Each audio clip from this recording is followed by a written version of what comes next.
Hello friends, it's your girl Edith with Notable Moments here, and I wanted to talk about diversifying your notary stamp. I think that is so important not to put all your eggs in one basket, and that one basket is loan signings. I get how it's so hyped up. I fell for the hype. I'm a loan signing agent. I did the trainings. I have a printer in my car. I have a printer here in my home office, and I have all the things, but I've also been doing this for 6 years. I've also bought those pieces over time. I also started doing this during the pandemic. So I used my stimulus check to build my business. So that's how I was also able to get everything ASAP. And then I had to rebuild my office because, side note, my house burnt out 2 years ago and I had to buy everything over. So I know it's super expensive because I did it when shit was super low. And then I also had to rebuy things during inflation. And it's very, very costly to become a loan signing agent. But I already had established business that I couldn't be without a printer. I was getting calls. I needed to be on the go. I needed to be ready. So I needed to rebuy all of those things, right? But diversifying your stamp, where it's slow right now. Loan signings, your pockets, your closings, the amount of jobs that you're getting is a reflection of how the real estate market is moving. During 2020, their interest rates were super low, so there was an overflow, an abundance of loan signings to where everybody was outsourcing, adding new notaries, this, that, and the third, right? I was one of them. I caught that overflow. I was getting so much business, and all of it was signing services. Now I have directs. I still also work for signing services, depending how far you're going, yada, yada, and I negotiate my pay. That's cool. But I also have general notary work that I get. I get estate plannings. I sometimes also get apostilles. I don't get a lot of that. However, I'm ready when I get that phone call, right? Over the last few years, I, bust my butt learning loan signings, but I also diversify my stamps so that I can have additional notary income coming in. Some of you guys are really stuck on that and then get sad when you get no business. But if you had other things, other notary services to offer, you wouldn't feel stuck. You wouldn't feel like you weren't making any money. And again, diversify your stamp. Why put all of your income focuses on the real estate market? Come on, that's insane. We all know how finicky the real estate market can be, right? So when interest rates are up, loan signings are slow. Not that it's not happening, because I do them on a regular basis. But am I doing it as much? 5 a day? I'm not doing 5 a day. Sometimes yes. But back in 2020, 2021, 2022, right? I was doing them crazy, multiple loan signings a day and general notary work in between. That was an everyday occasion, where now it might not look like that. I am constantly doing notary work throughout the week. However, it's a mixture of different notary jobs in different notary niches is what I'm doing, right? So your notary stamp is powerful, can do so many things other than loan signings. It's okay to have loan signings, and that could be your main bread and butter. Most people know me as the closing notary, purple haired notary, right? I do closings. Most people know that, but they also come to me for other things because I offer those other services, right? Real estate is a cycle. It's heavily impacted by the economy, right? So the economy, pockets is hurting. Money was flowing back then. It was a whole pandemic, as we know, but money was going. And if you're looking at today's economy, it's not so great. And again, I'm outside as an agent. People are scared to spend money. Even the thought of just writing an offer, they don't even want to write the offer. You don't even want to attempt to shoot your shot. Motherfuckers are scared to spend that bread. Again, writing an offer doesn't mean you're spending any money, but people are still afraid to even go out there. You're out there looking for houses, but you're scared to pull that trigger. Where a lot of people back in 2020, 2021 were just doing shit sight unseen. They didn't want to miss FOMO, all that. But some houses are not even getting offers because people are scared to spend their money. So motherfuckers don't want to spend their money on real estate. The less people that want to spend their money on real estate, the less closings are being outputted to you as a notary. So again, diversify that stamp. And the realtor side of me, when I'm working with a buyer, I am I am never telling them to, put all their hopes and dreams into this one house. Okay, we saw 5 houses today. How many of them do you see yourself in? Of course, everyone always has a number one choice. Same thing with rentals. You're going to have your number one choice, but if you really have to move, this is something you really want to do, let's go. Let's make that list. Okay, we're going to apply or submit offers to these 3 that you like, because you can see yourself living in all of them. We ran the numbers on all of them. It makes sense. It hits most of your wants and needs. And if we get those offers accepted, you're going to move forward, right? Yeah, so we shoot our shot of all the ones that we want. So if you get your first choice, great, we got the first choice. And we can move on and continue negotiations, XYZ. So same deal. I don't tell my real estate clients to put all their eggs, all their hopes and dreams into this one house that they want. It could be, especially if it's a really good price, right? Like it's a competitive area. It's at a bargain price. I've been to houses to where lines are down, like out the window, where lines are like out the door, around the block, because it was, sales tactic, pricing is super low, so everybody has interest, everybody is putting in an offer, XYZ, right? So that was high competition. Cool, don't make that your dream home. It was very clear that there was a lot of competition for that home, so let's not put all of our hopes and dreams into this house. Let's go look at some other options. Of course, let's write the offer. Let's shoot our shot, because you never know if you don't play, right? You don't put in an offer. You don't submit an application. You're not even in the game. You're not even in question of buying or renting anything if you don't shoot your shot. So again, same deal as a notary.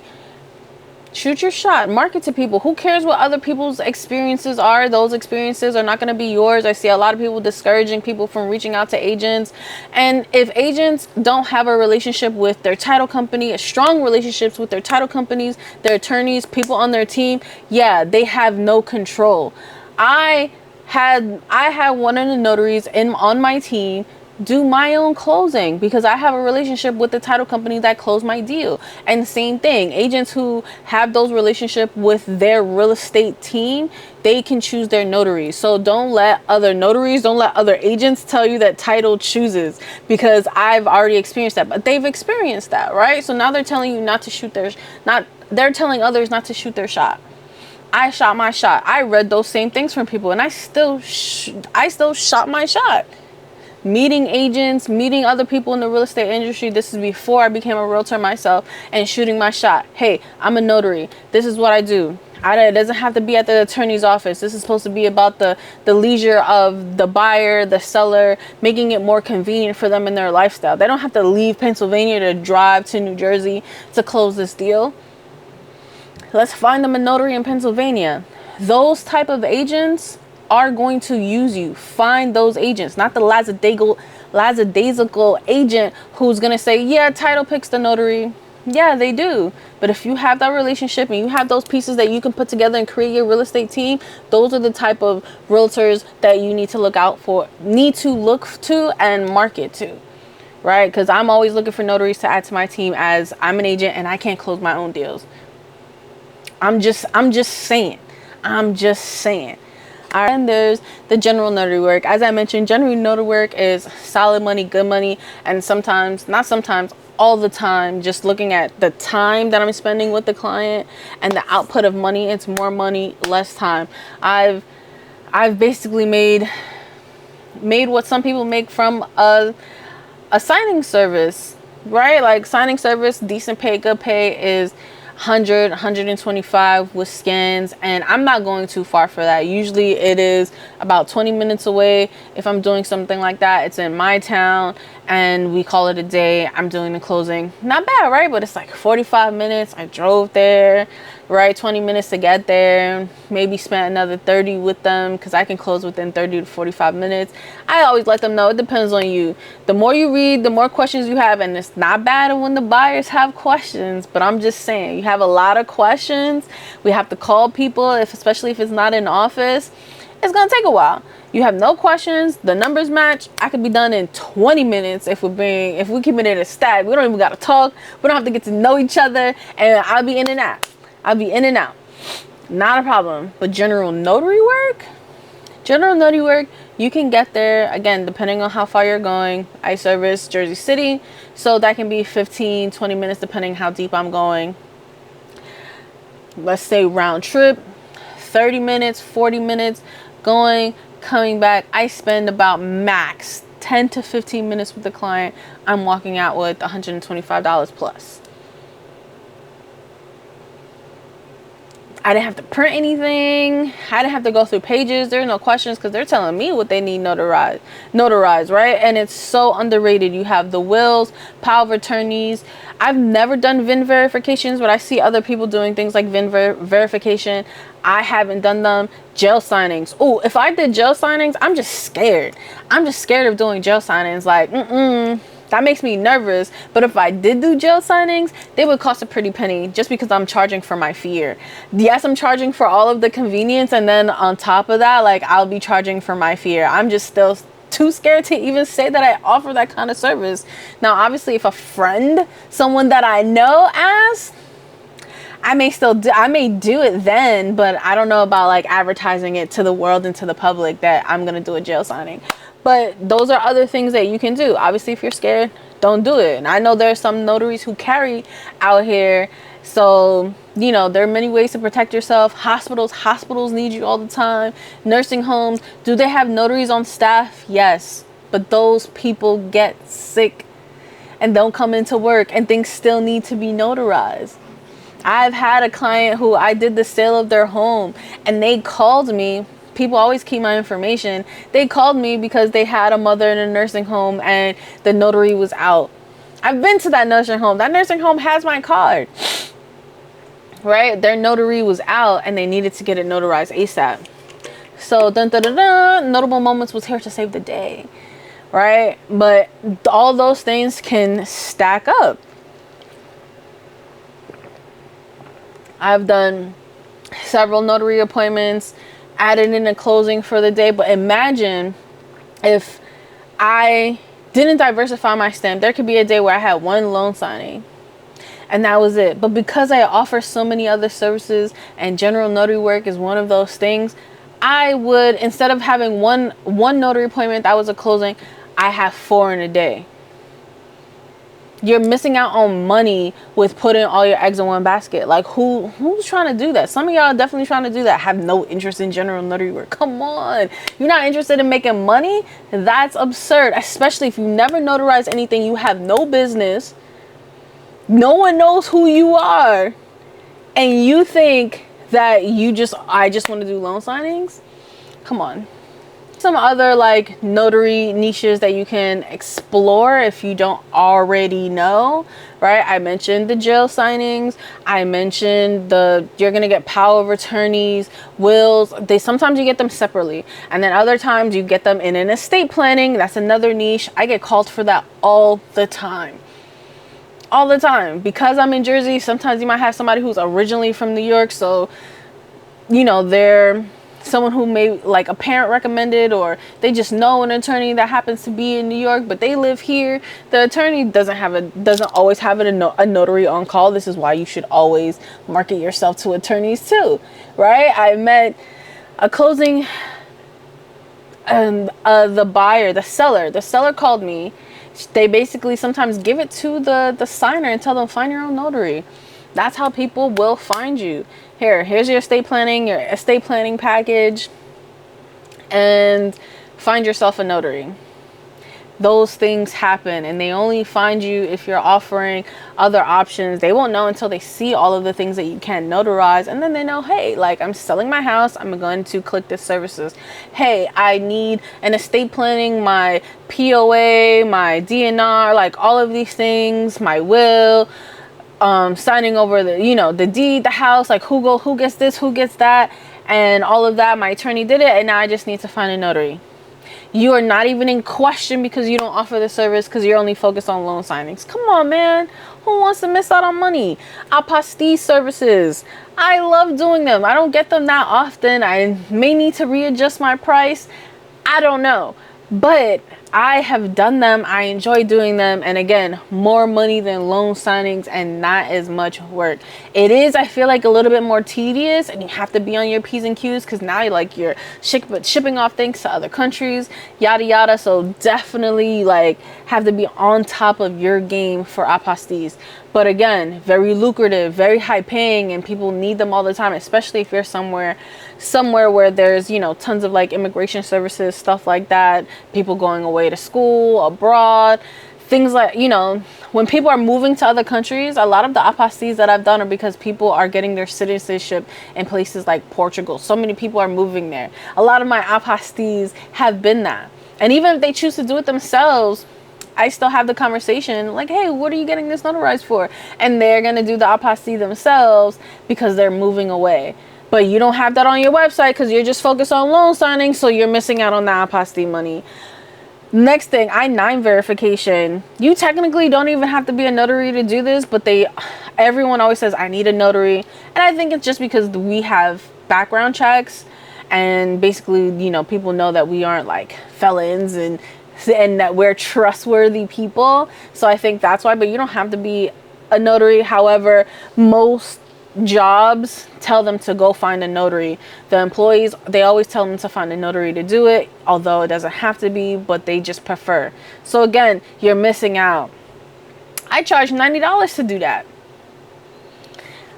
If you watch my video on why my pricing isn't pricing, I have to pay parking where I service. Parking garages are $20 alone. But what I'm saying is, I'm not missing out on that money. No, call me up. I'm going to do your I-9 verification. There's also field inspections. I'm not super versed. I do field inspections, but I only do it for one company because they pay more than a lot of the ones that I've seen. And I'm not taking pictures for $25. Sometimes people are like, of course, anything adds up. But the companies that I've signed up for so far, they're in New York. First of all, the toll is practically $20 to get to New York. So no, that $25 that you're offering isn't worth it to me. And Connecticut, all these other states that I potentially would have to pay for a toll. So I haven't worked for a lot of these popular field inspection companies. I only worked with one company, and they found me in a notary database, and I've been working with them for 5 years. And just like anything real estate, in the spring market is when they were booming. Now I get 1 or 2 a month, but in the springtime I had 30 a month. It was crazy. And the same thing, everything was just popping in the spring. Real estate, notary business, all that. Some states you can be in a wedding officiant. I am a wedding officiant, but I have a little bit of stage fright. So I don't know about standing up in somebody's wedding and having to read a speech. I am certified to do. I am ordained, if you say so. If you're a friend or family member watching this, I am ordained to marry you. But I haven't done it for anyone else. I have had people inquire, but they ended up ghosting after just me asking a few questions to know what type of experience. Yeah, so I don't know too much about the wedding officiant gang, but I know they make bread. I know a few notaries who also offer this service, and that kicked up harder than the notary business, and so that becomes their bread and butter. Doesn't mean they're not a notary anymore, doesn't mean they don't do other things, but that is a strong arm in their business, right? And remote online notarization, something I also offer. I love staying ready so I don't have to get ready. And not everyone is going to become Ron. Some people don't want to add that, and that's fine. But when I have relationships with other notaries and they know that I'm Ron, they send it to me. I have family members who they live in other states than I do. And my cousin lives in DC, my godparents lives in Brooklyn, and I live in Jersey. And to still be able to support my business, we did a Ron signing. So I love, and I've lived in many different places. I've had so many different lives, and I know people in Florida, Texas, DC, Connecticut, right? I have family in all of these places, and so anyone who wants to support my business, as long as the receiver accepts Ron, then hell yeah. I've been, even my investor clients, I've been able to help them. They're away on vacation, but they still need a deal that needs to be closed. Yeah, got it. Ron, done. Closing done. We didn't have to push it back. Didn't have to pay any penalties, because again, Notable Moments was here to save the day. Save the day. So I love Ron. I need to really kick up on that.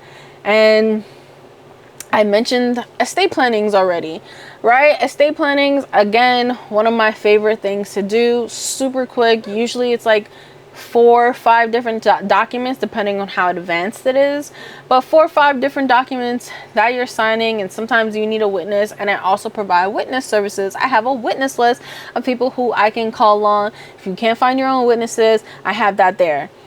But you're not getting that money if you don't offer those services, because all you're thinking about are loan signings. No, look at all the bread that you're missing out of. And I do everything except wedding officiant. I do all those things, and I'm not missing out on any bread, because I only think that like there's loan signings to be had. Come on, guys. Come on, guys. And of course, one might be the stronger arm in your business. At the end of the day, even though I offer all of these, but now I've established, I've marketed, I go to real estate networking events, and I'm also a realtor now. So I have relationships with other realtors at my brokerage, different brokerages, people that have just met me before I became a realtor, investors. I have all of like those direct relationships that I've built with people over time. That's why loan signings have become a bulk of my business. But because I always filled the gaps with these other niches, I've never been hungry for work. Same thing like with real estate, right? Like some sales can be slow, but I also work rentals. So I'm not just focusing on, I'm not just doing sales, and and sales can be slow. In between time, I work rentals for that additional income. So even as a real estate agent, I'm diversifying where I get my real estate money. Come on, guys. And yeah, like I said earlier, the startup cost for being a notary, if you don't already have the bread, like you're still working your 9 to 5, but paycheck to paycheck, I'm pretty sure it feels exhausting to have to save that money for a printer. And if you want to have one in the car, if you don't already have a computer, getting a computer, paper is not cheap. Paper is not cheap. Folders, all of those things cost money. But general notary work, you just need your book, your stamp, and a pen. Sometimes people already have their own pens, but I come with pens. So if you really you just need your book, your stamp, and one pen for yourself. I think that you should have pens for the people. But that's all you need, 4 tools, and you can make money. Being a loan sign agent, you almost have to spend $3,000 to start up. Come on, fam. Come on, guys. Like, for real. Why do that when you don't need it? You can add it over time. I'm not saying don't become a loan signing agent. That's not what I'm saying. That's something you really want to do. You can add those things over time. Make that notary money, and great, boom, now I can buy a printer. Or while you're doing general notary work and doing those other niches, you're studying to become a loan signing agent, to add that to your services. But y'all are going like big and then getting so flustered when you're not making any money and realizing how hard it is to get into real estate, again, especially now, because it's slow. It's slow. Like, there are notaries that I have on my roster that I've never been able to give anything because I don't have that overflow of loan signings yet. When I have that overflow, absolutely. Think of your business like a portfolio, right? If you're into investing into stocks, right? Into the stock market. If you're into that, you already know, they already tell you to diversify that, right? You have put some of your money in tech, pharmaceuticals, real estate, like on that back end, and then actual like physical real estate, owning real estate. So you can own stocks in real estate, you can own real estate itself. Like I said, tech. I'm invested into Amazon, Apple, Disney. I'm not sure what categories that is. That entertainment, shit like that. I have a little bit of everything. So my investing portfolio is super diverse. So when one thing is up, which being like Nvidia, again, if you're investing into that and have some of that, Nvidia is up. It's always going up. It's always moving. And then you might have another piece of your portfolio that's down. It is the same thing with your real estate business, right? I've always offered everything under the sun, but when real estate was up, when rates were low, my real estate arm was like here. My overflow was up through the roof. Crazy amount of signings. Everything else was a little bit far in between. And now it can be general notary work that I'm primarily doing and may have like 1 or 2 closings here and there. Or one of my direct clients, I'm just doing all of their signings. Boom, boom, boom, boom, boom. Nothing from signing services. Then my directs aren't getting business like that. They aren't closing a lot of deals like that. So the signing services, that's an influx. So make sure, again, you know, you got to think long term and ask yourself, you know, what happens if they dry up? If you don't have anything else to offer and I'm not interested in general notary work, and then your loan signings dry up, what you doing? Crying on the internet in these groups? Yeah, that's what y'all are doing. But diversify your income so you don't have to be that person, right? So if you're ready to stop putting all of your eggs in one basket, I would like you to drop a pen emoji down in the comments, and I love to hear what notary niches you're thinking about exploring. Explore them. Don't cut everything off. Explore them, see what you like, experience them, go shadow someone for a little bit and see what it's like out there. Don't like shut things off and not consider like not making additional money with these other notary niches. So if you want more content like this on how to grow your notary business the smart way, don't forget to subscribe, share with your other notary friends, and come back next time for another video. Bye.